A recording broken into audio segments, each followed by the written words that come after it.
तो hello guys, इस video में हम जानेंगे आला उदल के बारे में। जैसे कि आपको पता पड़ ही गया होगा कि आखिरी लड़ाई इन्होंने पृथ्वीराज चौहान से लड़ी है। तो हम पूरी जानकारी आपको इस वीडियो में बताएंगे, तो प्लीज़ लास्ट तक के बने रहिए।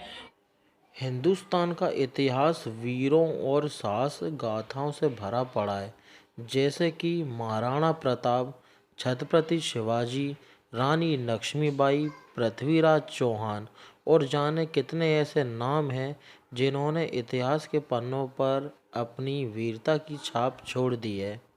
तो ऐसे ही मैं आपको एक और महान योद्धा का इतिहास बताने जा रहा हूँ।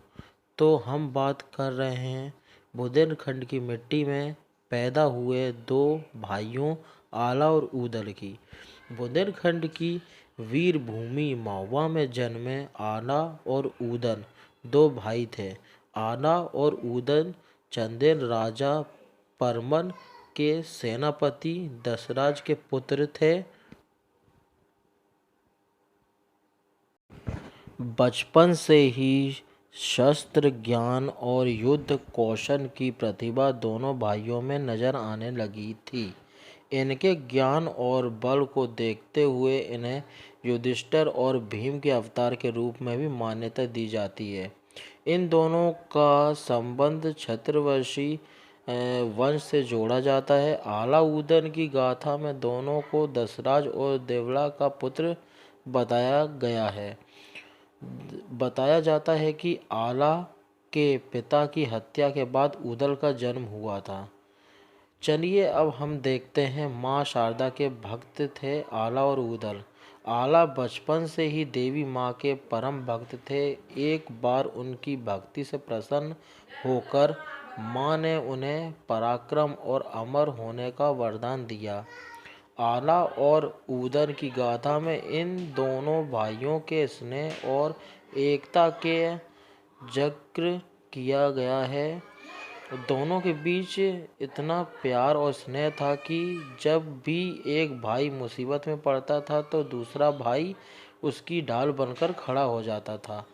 बाद में आला भी चंदेल वंश से शासन काल में सेनापति बने। आला का छोटा भाई ऊदल वीरता के मामले में अपने भाई से एक कदम आगे था। उस दौर के एक कवि जागनी की एक कविता आला खंड में इनकी वीरता की सारे किस्से और उनकी लड़ाई लड़ी आला ऊदल ने करीब 52 लड़ाइयों का जिक्र किया गया है। आला और ऊदल की आखिरी लड़ाई दिल्ली के शासक पृथ्वीराज चौहान से हुई थी। पृथ्वीराज चौहान भी बहादुर और निडर योद्धा थे।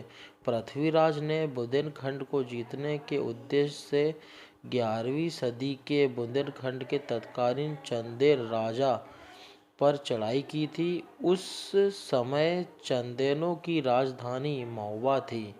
आला ऊदल राजा परमार के मंत्री थे। इतिहास में पता चलता है कि पृथ्वीराज और दो भाई आला ऊदल के बीच में बैरागढ़ के बहुत भयानक युद्ध हुआ। इस युद्ध में आला का भाई ऊदल मारा गया। आला अपने छोटे भाई ऊदल की वीरगति की खबर सुनकर आपा खो बैठे और पृथ्वीराज चौहान की सेना पर मौत बनकर टूट पड़े। बताया जाता है कि उस वक्त आला के सामने जो आया मारा गया। लगभग 1 घंटे के भीषण युद्ध के बाद पृथ्वीराज और आला आमने सामने आए। दोनों में युद्ध हुआ और पृथ्वीराज चौहान बुरी तरह घायल हो गए। आला ने अपने भाई ऊदल की मौत का बदला पृथ्वीराज चौहान को पराजित करके लिया। हालांकि माना जाता है कि आला ने अपने गुरु गोरखनाथ के कहने पर पृथ्वीराज चौहान को जीवन दान दे दिया था। यह युद्ध आला के जीवन का आखिरी युद्ध था। इसके बाद आला ने संन्यास ले लिया और शारदा माँ की भक्ति में लीन हो गए। राजा परमार के ऊपर पृथ्वीराज चौहान की सेना ने जब हमला किया तो आला ने पृथ्वीराज चौहान से युद्ध के लिए बैरागढ़ में ही डेरा डाल लिया था। और यहीं माँ शारदा के मंदिर में जाकर उन्होंने पूजा की। माना जाता है कि आला को माँ ने साक्षात दर्शन देकर उन्हें युद्ध के लिए सांग दी थी। पृथ्वीराज चौहान को हराने के बाद आला ने मंदिर पर सांग चढ़ाकर उसकी नोक टेढ़ी कर वैराग्य धारण कर लिया था। इस सांग को आज तक कोई सीधा नहीं कर पाया। यहाँ के लोग बताते हैं कि आज भी रात 8 बजे मंदिर की आरती के बाद साफ सफाई होती है और फिर मंदिर के कपाट बंद कर दिए जाते हैं। इसके बावजूद जब सुबह मंदिर को खोला जाता है तो मंदिर में माँ की आरती और पूजा किए जाने के सबूत मिलते हैं। आज भी यही मान्यता है कि माता शारदा के दर्शन हर दिन सबसे पहले आला और उदन ही करते हैं, क्योंकि उन्हें अमर होने का वरदान था। इसीलिए बुंदेलखंड के कुछ लोग आज भी मानते हैं कि आला जिंदा है। तो आई होप ये वीडियो आपके लिए इन्फॉर्मेटिव रही हो। तो प्लीज़ लाइक करिए, शेयर करिए और कमेंट करके मुझे ज़रूर बताइए। चलिए मिलते हैं अब अगले वीडियो में।